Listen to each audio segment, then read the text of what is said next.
Aired by the New Mexico Broadcasters Association and this station. You can't hunt camels in Arizona, but you can buy them. They go for about $10 a pack. Here's Mike Winters.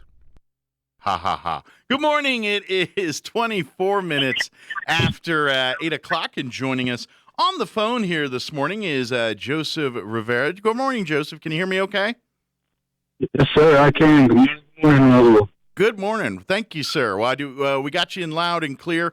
Now, what's going on here is Joe's going to join us here, and we're talking about New Mexico Game and Fish. They've got there's three different parcels we're talking about, units. Unit 34, Unit 29 and 30. Is that are those all the units or areas of land we're talking about here, Joe, or is there more to it than that? Yeah, mainly Unit 34, but it really includes all units in southeast New Mexico, Mike. But Unit 34 is certainly going to be the focus of the upcoming Game and Fish meetings this week. And I know there's a whole lot going on here, but in essence, kind of breaking it down in a nutshell, is there's an overpopulation of elk, and in essence, they're basically chasing out the mule deer, and so they're issuing a bunch of licenses for mule deer, but not enough for the elk. And we need to.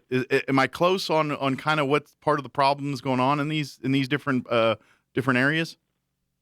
Well, what they're doing is the other way, Mike. Okay.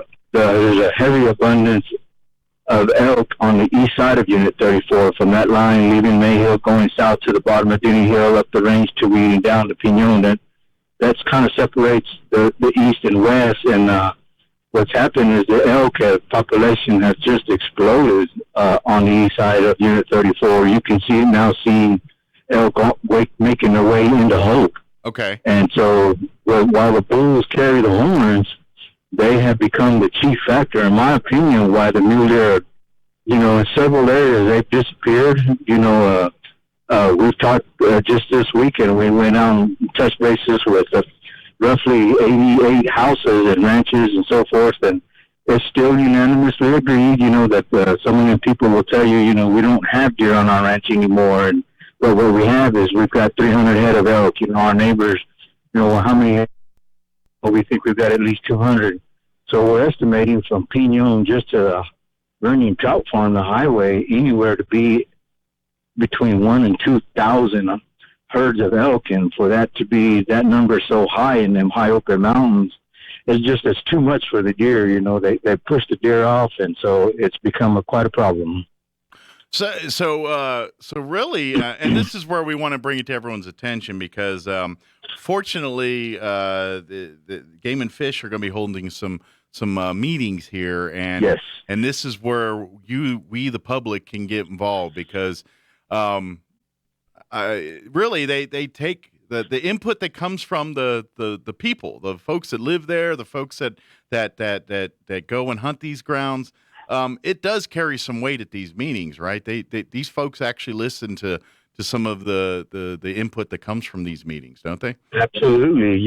It's being set up right now. The only proposals that they have, the way they're looking to do this is they want to. It goes back to primary, secondary for all those cattle ranchers, whether they're grazing on state trust, state land, BLM, or forest. Right now, all of Unit 34 is classified as primary, which limits opening up elk tags. So they're fixing to have the big meeting May 19th in Alamogordo for stakeholders, which is the cattle ranchers grazing on those lands. Okay. To open up secondary would allow them to open up the elk tags, okay, which is a good thing. But the problem is that Stuart Liley from Game and Fish is going to open up those two elk tags, but just cycle it just through the landowners. And it leaves the public out. I gotcha. Because the Mexico residents have never really paid, what a rancher wants. It's totally up to the rancher how much they want to charge for anybody, or whether it's a cow or an elk tag. They're the ones who are going to get those tags. That then cycles through outfitters, which accommodates out-of-state hunters, because by law, an out-of-state hunter has to be guided, and so gotcha. It's not fair to New Mexico residents. where does that leave us? You Right. know, we have been advocating to reduce the mule deer tags because they're rapidly disappearing in all of southern the mountains in southeast New Mexico.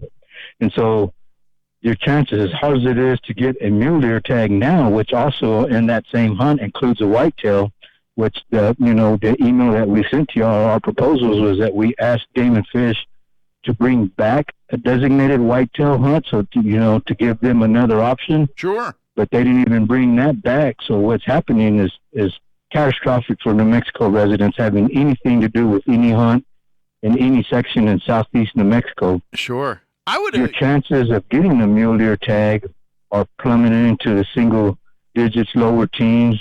That also includes a whitetail. There are not very many bobbery tag hunts permits even available for Unit 34. Now, what are your chances of getting an elk tag through the draw, which is what New Mexico residents want, which I was pushing for? That's gone. And so it's very possible that all New Mexico residents in this part of the state that have anything to do with hunting in Unit 34, your chances of getting any kind of big game tag in that unit are fixing to go away. It's going to be into the teens, maybe even single digits, of chance of getting any kind of big game tag in Unit 34. And so now's the time to voice your opinion to Game and Fish.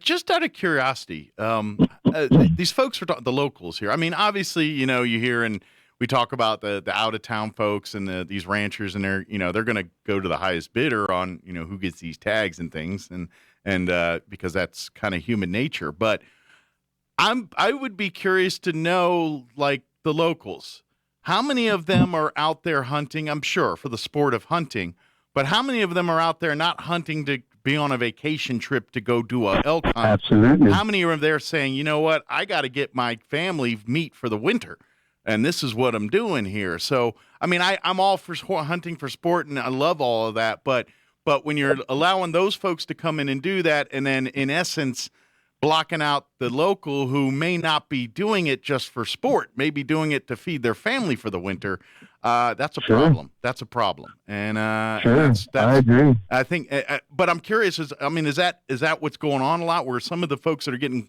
closed out are not doing this for sport? I mean, yes, per se, it's for the sport if they love hunting, but at the end of the day, this is the difference between they're going to eat in the winter or they're going to have to struggle.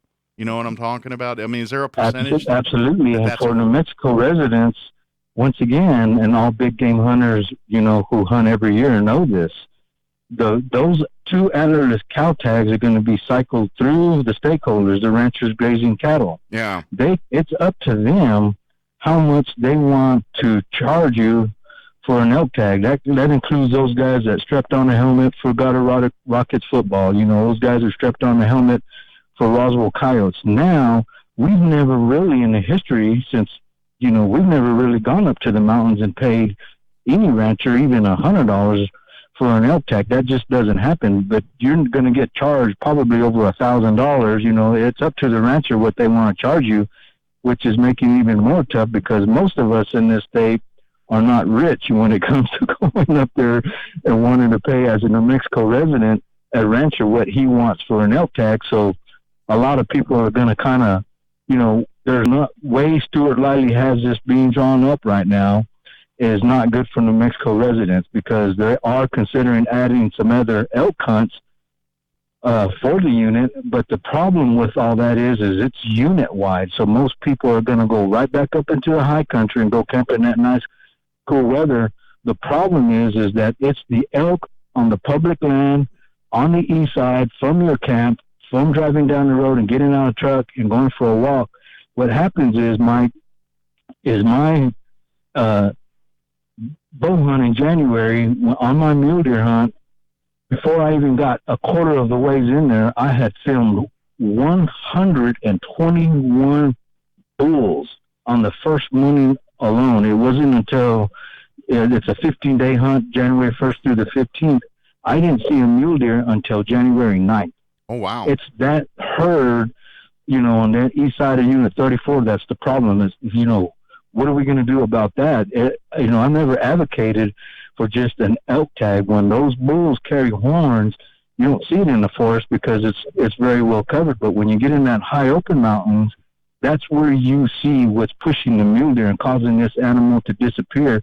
When those bulls carry horns, they destroy everything. Any bush, any cactus, any shrub, we've seen them knock down tree limbs, on alligator juniper trees. They destroy everything, and they just push the mule deer out. That's the herd. If we're going to reduce the mule deer tags, then you have to compensate New Mexico resident hunters in that area. It's the bull elk that's the problem, not the cows. And now we're even going to get shut out of that, because even if Game and Fish, once again, if they add other elk tags in Unit 34, it doesn't put an elk hunter in a situation where they've got to go towards the east side Unit 34 and go get those elk. That herd is going to continue to go unchecked, and the ones that are going to cash on that easy hunt, out-of-state hunters. Gotcha. Yeah, they're gonna. It makes sense, and this is the part that, and I know this is a little bit bigger picture, but this is like when BLM and everything starts trying to come in and make parcels of land return to wilderness or wilderness things like that, and that's all sounds fine and dandy on paper, but man's been doing stuff, and now that man's here doing it, we got to stay here doing it, because that we're the one that keeps that balance. Like what you're talking about with the mule deer here and the elk. If you tweak one end, you got to tweak the other to keep that balance. And it sounds like that's not what's going on here, because right. Like you said. And so I think this almost goes to the bigger picture of, look, that's all well and good about wilderness, but man's been here. Man's already here doing their thing. If we walk away now, you're going to do more harm than good to the ecosystem. You need us in there for that balance to make sure that that there's not overgrowth, so the owls continue to hunt. That we don't have this imbalance of hunting, so we're wiping out one population while another one's taking over the grounds there. We gotta keep doing our good stewardship of those lands for it to work. Am I pretty warm on what we're talking about here? Absolutely, Mike, because it goes back to the last few Game and Fish Commission meetings that they've had, and a few conversations I've had with Game and Fish Commissioner was that over the years, because of the elk, a lot of businesses, mainly outfitters, have been, that we have economized and made created an industry off our elk in this state. And Stuart Lively from Game and Fish is not from New Mexico, for what I've been told, and was brought in to do exactly what ended up happening, which was to flood New Mexico with elk. What happened is okay, what is the positive and the negative? It was done at the expense of the mule deer. Okay. And I get elk hunting. I had elk Sunday.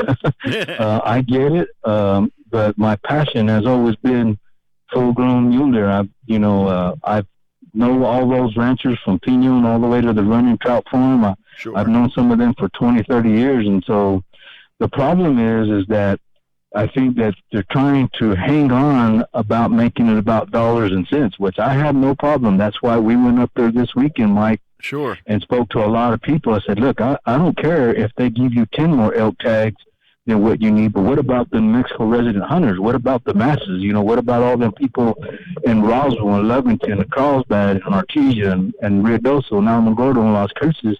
What about all of us? Sure. What's going to happen to us? You're trying to squeeze us out of getting in. There's only 4 big game animals to get a tag in Unit 4. It's elk, whitetail, and mule deer, which you get that in the same tag. It's your choice which one they want to go after. Okay. And bobbery. There are no all exotic animals, to go out. There's no oryx in that unit. Sure. There's none of these exotic species that they have around the state. And how many people is this going to affect, Mike? We added up all of the hunts, and antelope, mule deer, elk, everything in all units. Unit 32 out towards you guys in Roswell, and Unit 31 out towards Hobbs, and just all these units in southern New Mexico. Elk, deer, bobbery, pronghorn, and that number, if we did it right and we added it right, now this is just how many licenses were awarded. Okay. 7,225 hunters that got a tag. That does not include how many people applied for a tag. And so you can see the catastrophic, deal for, hunters in Unit 31 are going to say, wow, look at all these hunters in Unit 34 are coming over here and going to destroy my chance to get a pronghorn tag or mule deer tag in any of these units in southern New Mexico. So as hard as it is to get a tag now, that is just going to cream and make it real difficult for anybody to get a tag in New Mexico because of what's happening in Unit 34 over these elk. And so you folks have to get involved. There's 3 ways to give your public opinion to Game and Fish. The website has changed since last week, and all the information is right there on the homepage.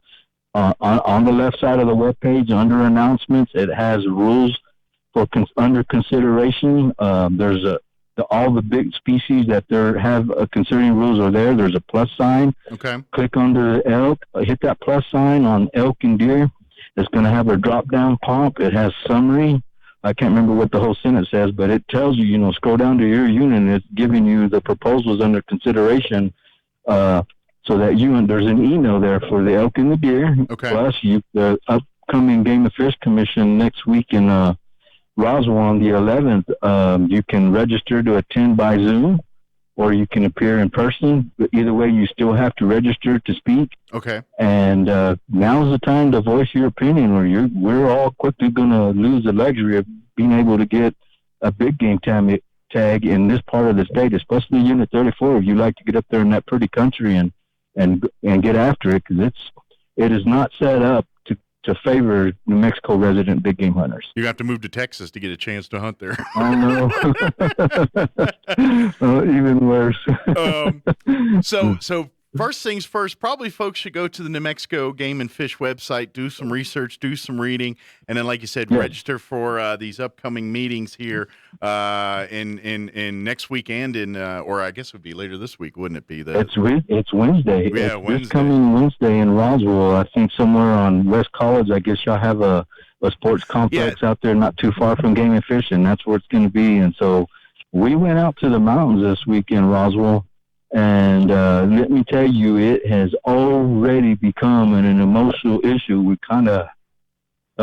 we had to break up a little bit of a squabble because what some of the ranchers out there have figured out is, this is not going to make the resident hunters very happy at all. We're getting ready to cut them out. I don't want to get sued over this. I don't want to lose my house or my ranch over this. Mm-hmm. What are we supposed to do? Well, that's what you need to do. You need to make your voice heard to Game and Fish, and that's exactly what you need to tell them, because I got a feeling that no good is going to come from this. I think Game and Fish has got the big picture with them is the money over the elk, and I think they're going to try to get away with this, and it's just going to end up being a bad deal. I think it's going to be it's already gotten a little ugly with some of the folks in Roswell. Not in Roswell, up in the mountains, and you can already see them kind of turning against each other and bickering over it. Well, I need that money from the elk. It can help you. And so, well, that's fine, but, there's what we have learned is roughly between 328 and 333,000 people that apply for a big game tag in this state. And what that percentage is New Mexico residents. It's just going to get bad. I didn't realize that. I thought the mule deer population in Unit 34 was just this area, but we've been sought out by so many people around the state that this is just going to be it's a much more bigger and worse problem than I thought. And, plus to add to all this, I've taken on a handful of calls.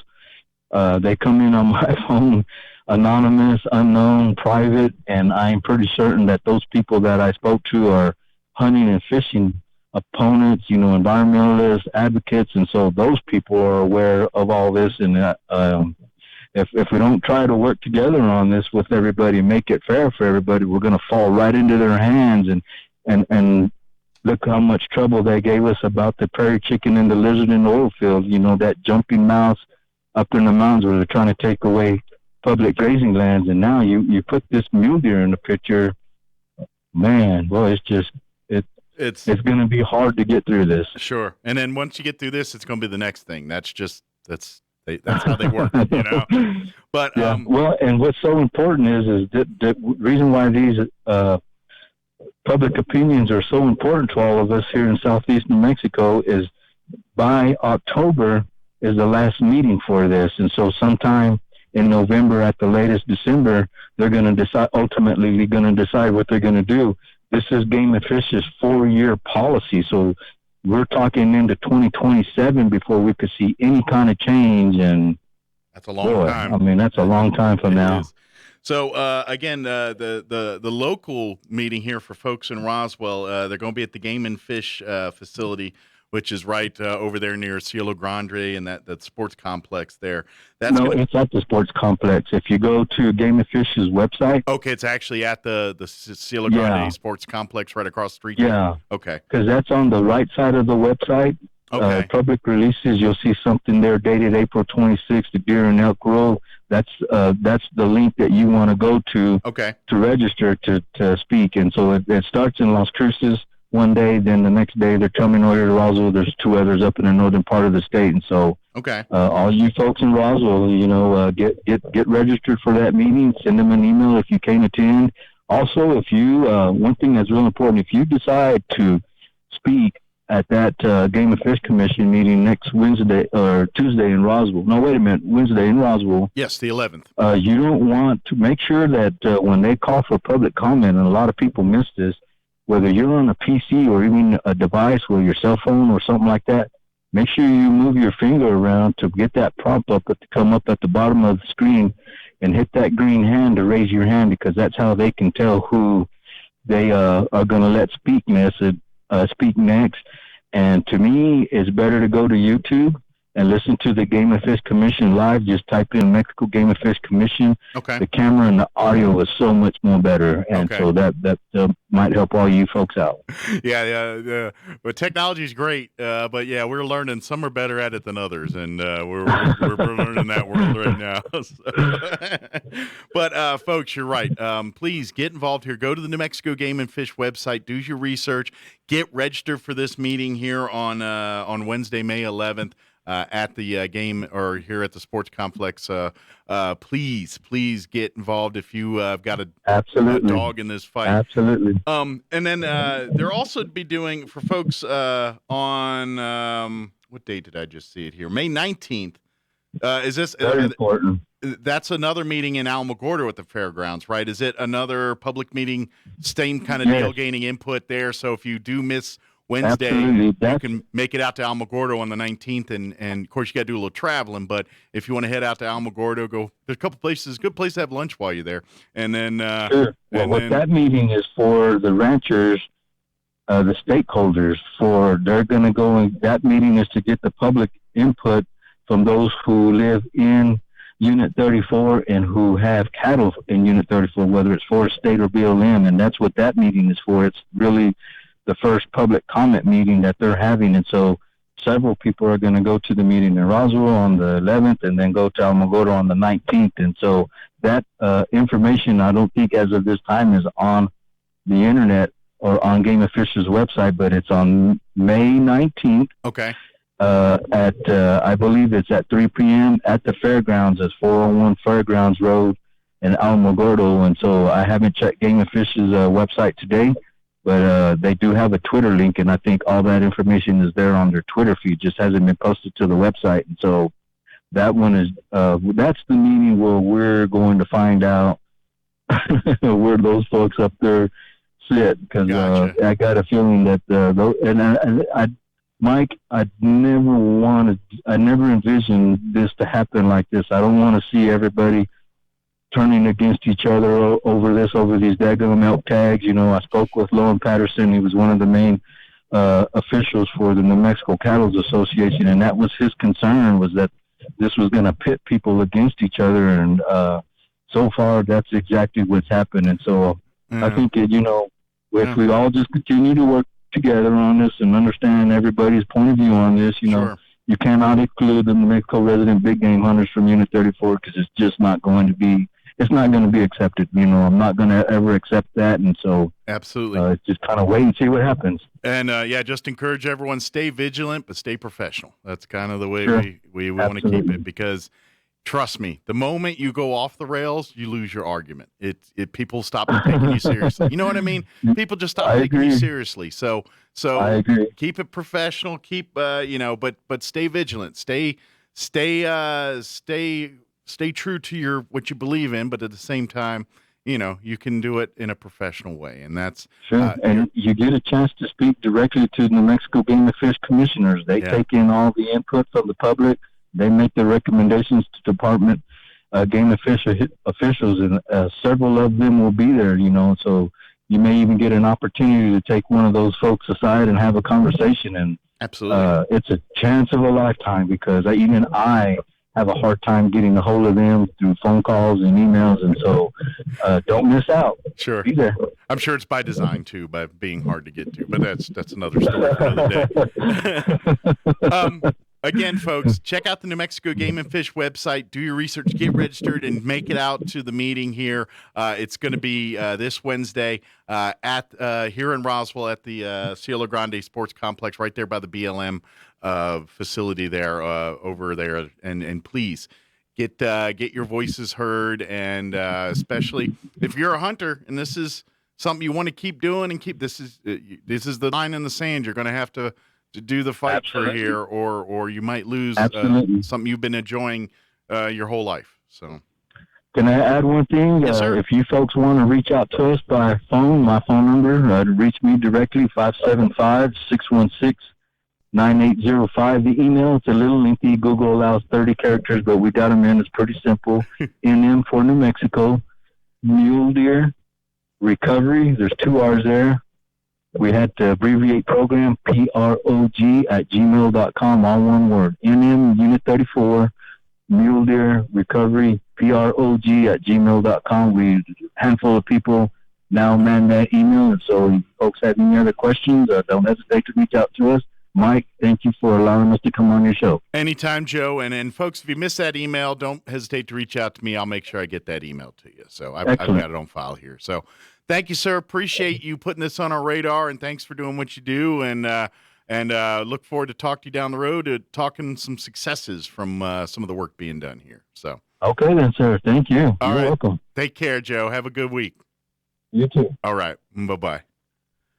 All right, that was Joseph Rivera, and again, please go check out that game if you're a hunter and this is something you're looking at and saying this is where you got to step up and do your thing. I unfortunately I'm not a hunter. I don't know a lot about this stuff. I'm a little naive on it, but I can tell this is a problem for some folks, and if you're this is affecting your way of life, by all means, stand up and fight for it, because we live in the world now where if you don't, no one else will.